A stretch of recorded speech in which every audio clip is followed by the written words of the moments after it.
शायद सचिव को लेकर काफी हलचल चल रही है, क्योंकि इसको लेकर 11 नवंबर को एक राजपत्र जारी हुआ था और लगातार बहुत सारे विद्यार्थी चाह रहे थे कि इस पर एक वीडियो मिल जाए, क्योंकि इतना कंफ्यूजन है, इसके बारे में समझ नहीं आ रहा है। तो आज की इस वीडियो से आपको हर एक चीज की जानकारी बहुत क्लियर और सिंपल वे में समझ में आएगी और आपके काम का है या नहीं है ये भी आपको समझ में आएगा। तो आइए शुरुआत करते हैं। तो सारी चीजों पर बात करेंगे, कितने पद हैं, आयु, योग्यता, वेतन, कौन लेगा एग्जाम, तमाम चीजों पर। तो देखिए, सबसे पहली चीज, 11 नवंबर 2025 को एक राजपत्र जारी होता है ऑफिशियल, जिसको आप पढ़ सकते हो और इसको हमने विनर्स के सारे प्लेटफॉर्म पर भी शेयर कराया था, आप एक बार जरूर देखिएगा। तो इसमें क्या क्या चीजें हैं, तो इसमें जिलावार यानी डिस्ट्रिक्ट वाइज कितनी वैकेंसीज आएंगी, क्वालिफिकेशन क्या है, आयु सीमा, सैलरी, आरक्षण, सिलेक्शन प्रोसेस, एग्जाम पैटर्न, कौन लेगा एग्जाम और नोटिफिकेशन कब, इतने प्रश्नों का जवाब इस वीडियो से आज आपको मिलने वाला है। वैकेंसीज कितनी है, 23,000 के आसपास टोटल वैकेंसीज हैं और ये जिले वाइज निकलेंगी।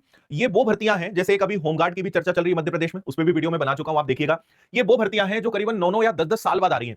पहले या तो केवल फॉर्म भरते थे, मेरिट के आधार पर चयन हो जाता था, या जिले वाइज एग्जाम्स होते थे, कब वैकेंसी निकलती थी, भर्ती हो जाती थी, पता ही नहीं चलता था।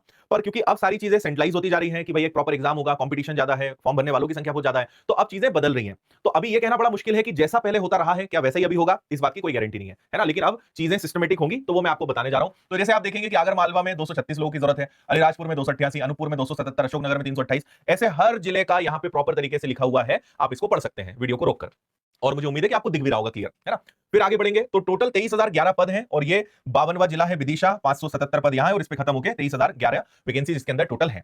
अब यहां पर आप समझो कि एक यहां पे दो लोगों को मौका है, एक वो जो फ्रेशर हैं, दूसरे वो जो यहां पे ग्राम रोजगार सहायक के पद पे काम कर चुके हैं। वापस वही बात है जो विकास हमारे पंचायत वेब सीरीज वाला कैरेक्टर है उसकी बात चल रही है, जो कि एक संविदा भर्ती होती है, यानी वो टेम्परेरी स्टाफ होता है। तो अगर आपने ग्राम सहायक रोजगार सहायक के पद पे काम किया है तो भी आप इसके लिए अप्लाई कर सकते हो, ठीक है। तो अब आप एक चीज समझना कि अगर फ्रेशर लोग हैं तो किसी भी मान्यता प्राप्त विश्वविद्यालय से उनका ग्रेजुएशन कंप्लीट हो, कंप्यूटर में डीसीए या पीजीडीसीए और सीपीसीटी में हिंदी टाइपिंग उनका कंप्लीट होना चाहिए। अगर ग्राम रोजगार सहायक के पद पे काम किया है तो वो भी अप्लाई कर सकते हैं, उनके लिए बस 10+2 है यानी 12th है, और डीसीए पीजीडीसीए और सीपीसीटी उनके लिए भी रहेगा। एज लिमिट अगर फ्रेशर बच्चे हैं तो 21 से 35 रहेगा, और जो जीआरएस मतलब अब मैं शॉर्ट में कहूंगा ग्राम रोजगार सहायक, तो वो 50 साल तक की उम्र तक अप्लाई कर सकते हैं। जीआरएस कोटा से आवेदन वही अभ्यर्थी कर सकते हैं जिन्होंने किसी पंचायत में ग्राम रोजगार सहायक के पद पर 5 वर्ष की सेवा अवधि पूर्ण कर ली हो। तो 5 साल अगर आपने कर लिया है तो आप अप्लाई कर सकते हो। अब इसमें 3 स्तर में चीजें हैं। तो अगर आप सचिव के पद पे चयनित होते हैं तो सेवा ग्रहण करने के 2 वर्ष तक आपकी सैलरी फिक्स रहेगी 10,000, ठीक है।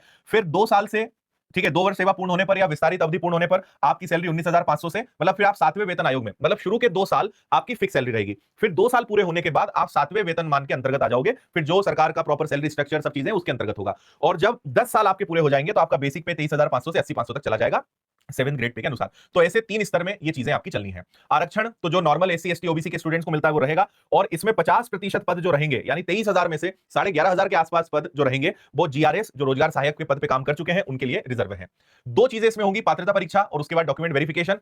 और हमने अब क्योंकि राजपत्र में इसका कोई एग्जाम पैटर्न यानी सब्जेक्ट्स मेंशन नहीं है, ना ही इसका पहले कभी कोई ऐसा एग्जाम हुआ है, तो हमने जो पद है, सारी चीजें जो रही हैं, दूसरे राज्यों को एनालिसिस करके हमने हमारे हिसाब से एक सजेशन तैयार करा है कि आप इन विषय के लिए तैयार रहिए। तो आपको maths, reasoning, Hindi, English, GK, current affairs, MPGK, computer, Panchayati Raj और मैनेजमेंट, इतने विषय इसके अंतर्गत आ सकते हैं। और हम मैक्सिमम सब्जेक्ट लेकर चल रहे हैं कि इतने ज्यादा से ज्यादा इतने विषय होंगे, इनमें से कम ही हो सकते हैं जब रियल में नोटिफिकेशन आएगा। लगभग 100 क्वेश्चन और 2 घंटे का पेपर रहने की उम्मीद है। तो ये हमने तैयार करा है एनालिसिस करके कि ये विषय संभावित हो सकते हैं, क्योंकि वो इसमें मेंशन नहीं है, ठीक है। लेकिन आप देखेंगे तो लगभग इसी के आसपास चीजें रहेंगी, क्योंकि कोई भी एग्जाम हो सब्जेक्ट यही रहते हैं, मैथ, रीजनिंग, जीएस, कंप्यूटर। अब क्योंकि पंचायत से जुड़ा हुआ है तो पंचायती राज विषय आएगा, मैनेजमेंट सब्जेक्ट आ सकता है, तो विषय वही रहने हैं, कोई दिक्कत नहीं। आप इन विषयों को लेकर बढ़िया तैयारी कर सकते हो। विनर्स की ऐप पर आपके सारे विषय बहुत अच्छे से तैयार भी हो जाएंगे, तो आप अभी से तैयारी शुरू कर सकते हो।